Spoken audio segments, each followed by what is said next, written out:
Hey guys, I decided to make some videos about really classic trout flights. This one of the most classic and most famous. Even for me it's a really classic fly because it's one of the first flies I've been tying when I started back 25 years back, and just a minor change for me. I had only one picture where I believe two versions, the wet and dry, of this fly, Indispensable, and I believe, and it seems to be white, had a white thorax, so I've been doing this fly for years with a just white dubbing, I think rabbit, but it works great, and I until these days I really love this fly for trouts, mainly for small streams. However, it wasn't really white, and it was this pinkish, strange. It was called a magic dubbing, and it was actually a secret for 44 years, I think. So the story is here that this fly was developed by R.S. Austin, sometimes around 1890. And it was a tobacconist at Tiverton, Devon, southwest England, and he was also a part-time professional tyer. And actually this fly, it was probably his most successful fly. It gained a very impressive reputation in England and many parts of the world, in America also. And the fly became so popular actually that Mr. Austin became sick of tying it. And after Austin's death, his daughter took over the fly tying of the business, and the daughter continued with the tying like 20 years more. And then at year 1934 she gave it to G.E.M. Skews. The Secret of the Tubs Indispensable was published in the Fly Fishers Club journal, and Skews writes, and I'm going to read this. So the essential part of this dubbing is the highly translucent wool from the indispensable part of a tub, washed and cleansed of the natural oil, somewhat difficult to spin on the tying silk, but an admixture of the pale pinkish and very filmy fur from an English hare's paw had the effect of rendering it easy to work. There was also in original pattern an admixture of cream-colored seal's fur and combings from a lemon yellow spaniel, and the desired dominating color was obtained by working in a small admixture of red mohair. For the mohair I generally substitute seal's fur, and I believe Mr. Austin did so himself. When wet, the tub's wool becomes somehow illuminated throughout by the color of the seal's fur or mohair, and the entire effect of the body is extraordinarily filmy and insect-like. So this is actually why I decided to try to mix this, as they call it, magic dubbing.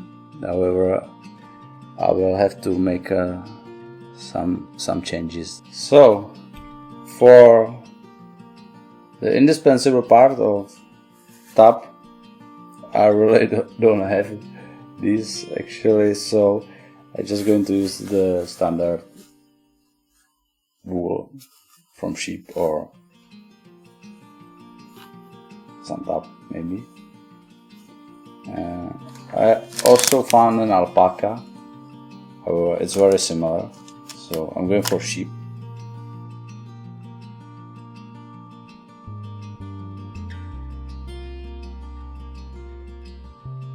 So just some sheep.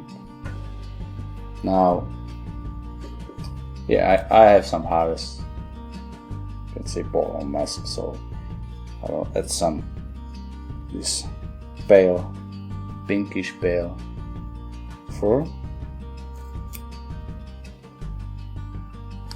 and the spaniel, unfortunately no. But I found a fox, which is, I think, similar color, so I will add just some fox fur.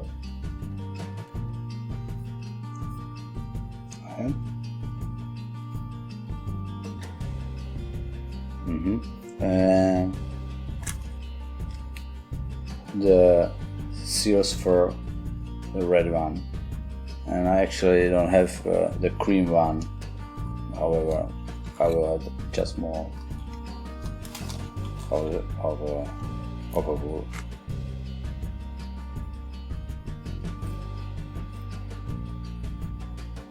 Okay, and now mix everything together. I've been in the past also doing commercially some dubbing mixtures. So if you will go for more than just this little, you can put this in some old mixer, and it will make beautiful smooth dubbing for you.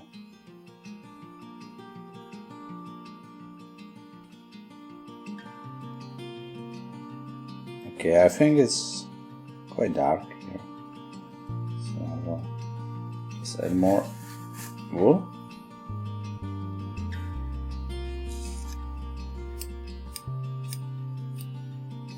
And add more red seal.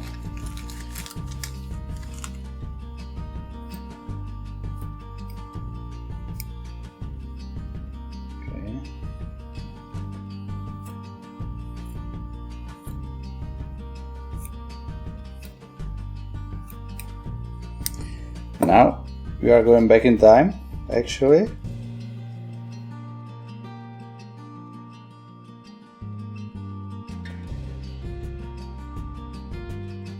It's like 127 years.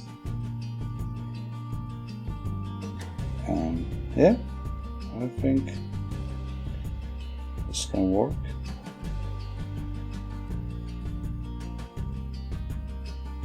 So, ready? Magic is here. I really didn't find, of course, the colorful picture of this fly from the 1990, but from what I read, it's probably was something like this, or at least I believe. So let's go for a fly. I'm going to use hook 100 SP BL. Tiemco is size 14, but just can take some light dry fly hook, 14 or 16 for the thread, or Dyneema, my favorite. Cover the hook.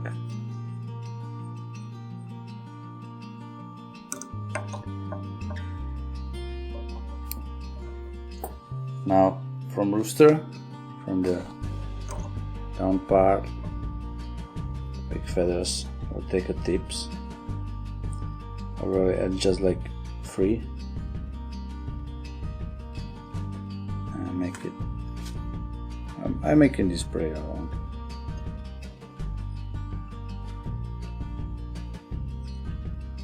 Alright, like this, and I'm going under the tips with the thread once, so I will raise them up. Okay. Now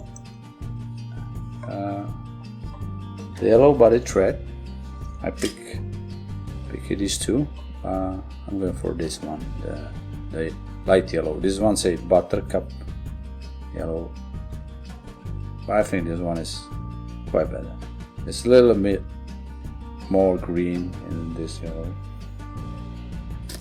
just a little.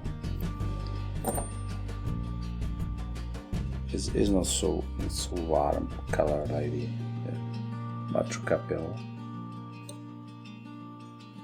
So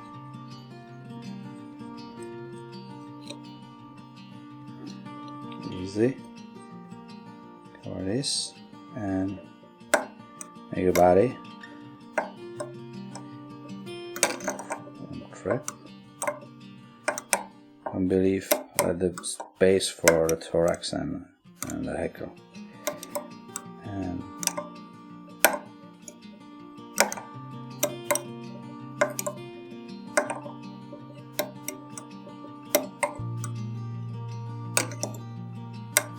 Okay, you should have clean hands, fingers, because this like thread you can do it very easily. So this is our abdomen.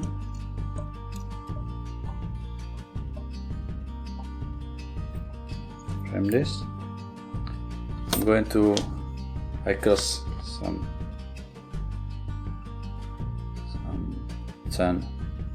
light. You can go for some light brown if you don't have lighter color.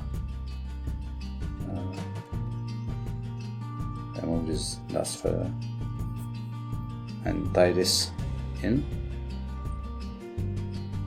Cover the hook first. Tie this in. Okay. And now all the magic coming in, and it's our magic didnt. So maybe it's not really that easy to spin this on a thread. You can use some wax, but like this one, or you can have a waxed thread, of course. But it's not really that bad, so I'm doing it without. I don't like the wax, really. Just make a thin knot and it will work. And shape the magic thorax.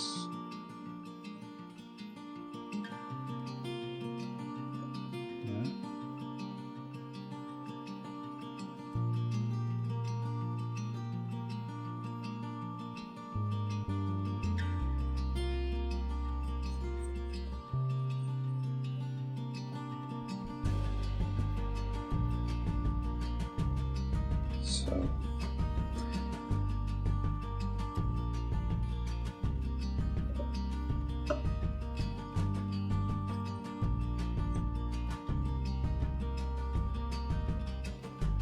maybe the fur is not so translucent like this one from the Indispensable part. Wow, I can want to take these days, right? This can be quite dangerous. Take them from alive anyway. And yep, and go forward. Just wrap the hackle.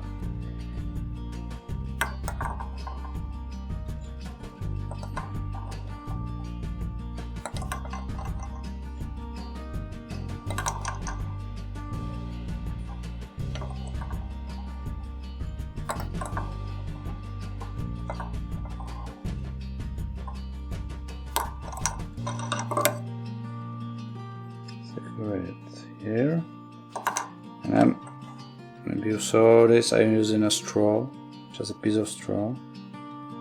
Where's the cut? Here, put it on a thread, and we'll hold Thorax back. Okay, 1, 2. Trim this.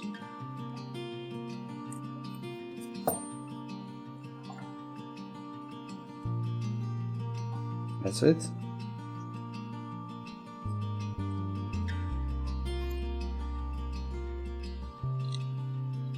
One, 2, 3, and 4. A varnish.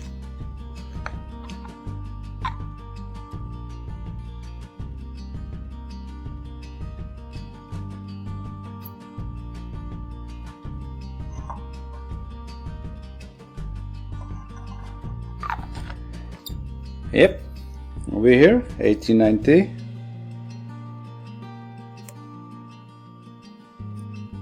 Oh.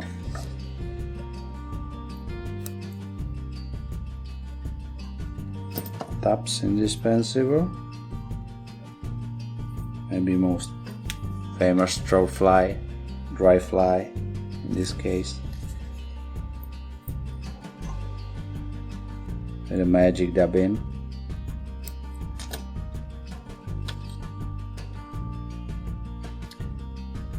maybe here. Whatever it is, probably some mayfly, but the truth is that it's really simple but really functional and successful fly. So if you never fish this, you should try it.